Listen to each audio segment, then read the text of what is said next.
Hello, this is Eric at the Prince George Ford Pre-Owned Supercentre, and we're taking a look at the 2014 Ford F-150 in an XLT trim, and powered by a 5-liter V8 engine, providing you with plenty of power for towing, hauling, and 4x4ing.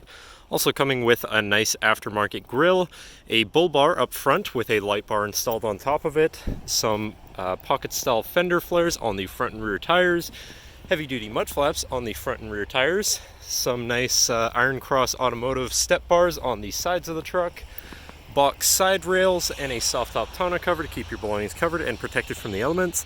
I believe it does also have some form of lift or level kit installed, and a dual Dynamax exhaust as well. But let's take a look inside. And first, looking in the back, where you have spacious seating for 3 that can be lifted up and out of the way to accommodate any other cargo you might want to put back here. And then in the middle, you have 2 fold-out cup holders and a 12-volt power outlet. And this truck does also have a remote start, so no need to go outside on those cold mornings to warm up your vehicle. And looking in, you have power windows, power mirrors, and power locks, as well as a partially power adjustable driver's seat and power adjustable pedals. Now, sitting in the truck with it running, you can see it's sitting at 141,933 kilometers.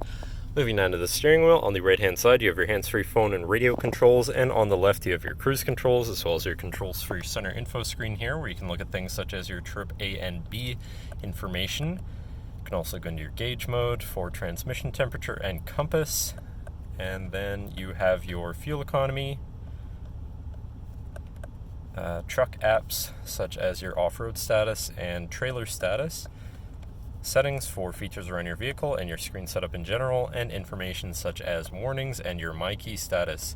But then moving on to your center, your infotainment screen, which is radio, Sirius, CD, auxiliary, and I believe also Bluetooth and USB, so you do have quite a few options there for whatever you want to listen to, however you want to listen to it. Shifting into reverse, you do also have a backup camera with reverse sensors that will alert you if your pet hit anything, so hopefully you can avoid that. With dynamic hitch view, so you can zoom in and hopefully have an easier time hooking up a trailer or something of the sort. Above your screen, you have your traction control shut off, but then moving down, you have your physical, media, and climate controls here. Very simple, easy to use. To the left of that, you have your 4x4 controls with a locking rear differential and trailer brake controller underneath that. On the right, you have a 12-volt and a cubby beneath it. Then down here, you have this compartment, which opens to reveal another 12-volt, as well as your USB and auxiliary, so you can plug something into power charge or just hook up your audio that way. Moving on to your shifter real quick, which does have SelectShift, so you can manually shift through your gears, and your tow haul mode button at the end of the shifter. Moving on to your center console area, where you have 2 cup holders, cubby, and your center compartment / armrest, which is quite spacious. But then this does lift up and out of the way to become your 5th passenger seat and 6th seat overall, so plenty of seating in this truck. And then you actually have another compartment underneath that for even more storage. And you also have 2 more slide-out cup holders, so you can have drinks while this seat is folded up, or 4 in total if you're feeling wild. But that should cover our look at the interior. So now if you're interested, feel free to give us a call at 250-563-8111, or just come on down to the dealership and have a look for yourself, and have a nice day.